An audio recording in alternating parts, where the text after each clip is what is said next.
Bonjour, je vous propose d'ouvrir un nouveau temps de réflexion qui n'est pas consacré au livre que je me propose de partager avec vous tous les mois, qui n'est pas consacré non plus à un mot que je vous propose de partager toutes les semaines, mais plutôt à ce que dans le fil de l'actualité j'ai pu pêcher, parce que vous avez vu que le flot est extrêmement torrentiel et que toutes les événements s'enfilent les uns derrière les autres, s'empilent même, et que la compréhension, ça ne s'arrête pas à notre compréhension, puisque ça file trop vite, ça ne s'arrête pas au discernement, ça ne peut pas faire l'objet de discernement, parce que c'est répété en boucle.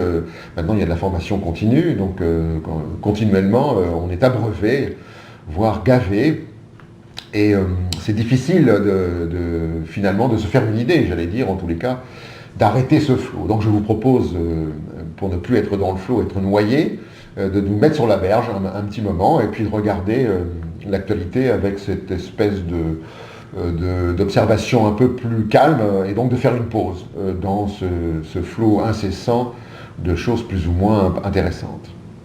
Dans l'actualité récente, j'ai identifié deux choses qui m'ont paru liées, d'abord. Peut-être anodines comme ça, et puis qui m'ont paru intéressantes, et donc comme elles m'ont paru intéressantes, j'ai supposé qu'elles pouvaient vous intéresser, et donc c'est sur cette position que je vous propose de réfléchir à deux choses. La première, c'est la société Facebook, je crois, et la société Apple ont fait une proposition aux femmes qui sont employées dans ces sociétés de congeler leurs ovules pour remettre la naissance à plus tard, en tous les cas pour la naissance à plus tard, si je puis dire. Et au nom d'eux, il faut suivre une carrière. Et pour suivre une carrière, il vaut mieux qu'il n'y ait pas d'interruption dans la carrière, la grossesse étant une interruption volontaire de carrière. Alors, eh bien, vous prenez vos ovocytes, vous les mettez au congélo, et puis vous les ressortez plus tard, quand votre carrière s'est faite. Alors pour les femmes, c'est plus difficile que pour les hommes de toute façon, mais vers 50 ans, vous pourrez probablement vous adonner aux joies de la maternité. Alors, on ne discutera pas de la question éthique déjà. Moi, ce qui m'a déjà intéressé dans cette nouvelle, c'est qu'il y a des femmes qui vont... Alors oui, Facebook et Apple disent on vous paye le traitement, pas de problème. Donc il va y avoir des gens qui vont être plutôt encouragés à ça. Et puis celles qui ne voudront pas, celles qui résisteront à cette offre-là, celles qui penseront que leur carrière doit se faire en tant que femme, c'est-à-dire en tant que épouse parfois, mère souvent, et qu'il n'y a pas de raison d'être, disqualifiée parce que j'ai envie d'un enfant. Enfin, bon, voilà. Alors, on voit très bien d'ailleurs celles qui résisteront, elles n'auront probablement pas l'esprit d'équipe voulu, elles n'auront pas l'ambition qu'il faudrait avoir dans ces sociétés-là, et elles seront probablement pas qualifiées de la même façon dans les notations qu'on donne à tous les personnels de ces entreprises. Il y a une deuxième chose qui m'a intéressé, c'est le travail le dimanche. Alors, c'est un marronnier, ça disent les gens de la presse, c'est-à-dire ça revient régulièrement, etc. Bon, je ne sais pas, j'ai pas d'idée sur ce que c'est sur ce que ça va donner économiquement. On cherche maintenant toutes les solutions possibles pour que la croissance revienne, avec le succès qu'on sait. Mais bon, le jour où on comprendra probablement que la croissance est une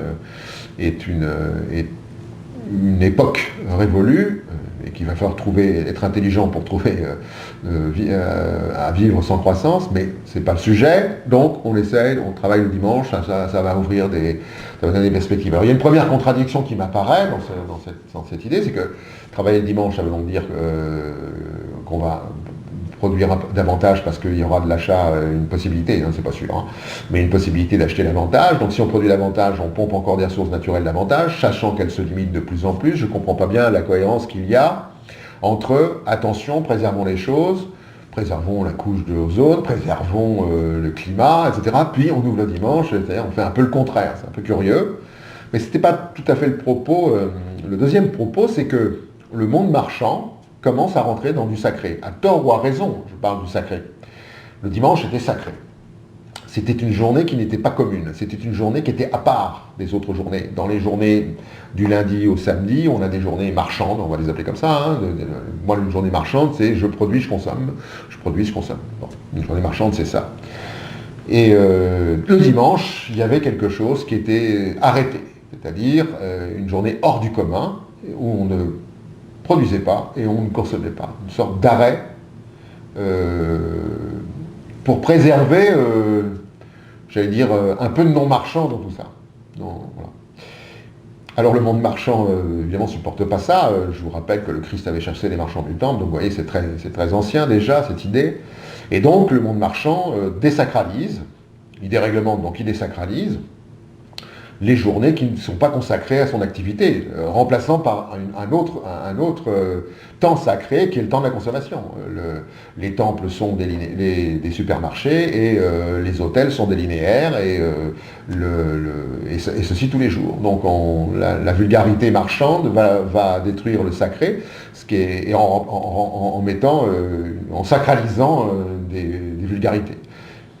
On a eu à chaque fois qu'une idéologie veut s'imposer à l'autre, elle commence par détruire, pour les moins malignes en tous les cas, elle commence par détruire les anciens symboles sacrés de la religion. Rappelez-vous des religions qu'elle veut remplacer ou des idées qu'elle veut remplacer. Rappelez-vous l'invasion par les chrétiens de Jérusalem où on a tout cassé, mais plus violemment encore. Rappelez-vous les talibans qui suppriment des bouddhas, etc., etc. Donc on a ça part du même processus. Je casse le sacré précédent et je le remplace par un autre sacré. Pourquoi je prends ces deux événements? Parce qu'il y a un lien. Il y a un lien qui est le fait que ces deux événements procèdent de l'idéologie marchande, mais j'ai même du mal avec ça. L'idéologie marchande, ça procède de cette idéologie-là, et comme toutes les idéologies, elles envahissent. Dans le cas des ovocytes, elles envahissent l'intimité, et c'est souvent le cas des idéologies en général, religieuses particulièrement. Je vous prends un témoin sur toutes les règles de conduite qu'on devait avoir, et notamment au niveau de notre intimité, c'est-à-dire on ne fait l'amour que c'est pour se reproduire, la jouissance n'est pas conseillée, est très mal vue par les autorités célestes, etc. etc. Donc on envahit l'intimité pour contrôler le comportement, y compris dans l'intimité, jusqu'à ce que l'interdit ou la conformité soit à ce point absorbée qu'on n'y réfléchisse plus. Et puis la deuxième caractéristique d'une idéologie qui veut conquérir le monde, eh bien, c'est qu'elle détruit le sacré précédent, c'est-à-dire qu'elle rencontre pour le remplacer par un sacré qui lui est propre. Donc voilà, j'ai trouvé que ces deux événements étaient intéressants, j'ai trouvé qu'il fallait y réfléchir. Il me semble qu'ils font partie, je vous ai expliqué pourquoi, d'un même processus, et donc je vous laisse y réfléchir et vous faire une opinion, ou plutôt un avis, avec cette réflexion. Merci pour votre attention. Je ne sais pas, là pour le coup, je n'ai pas de régularité avec l'actualité, donc je ne sais pas, si quelque chose m'inspire, je vous le fais savoir, et puis je vous propose des réflexions. Si rien ne m'inspire, je peux être silencieux pendant un moment. À très vite, en tous les cas, si l'occasion m'en est donnée. À bientôt, au revoir.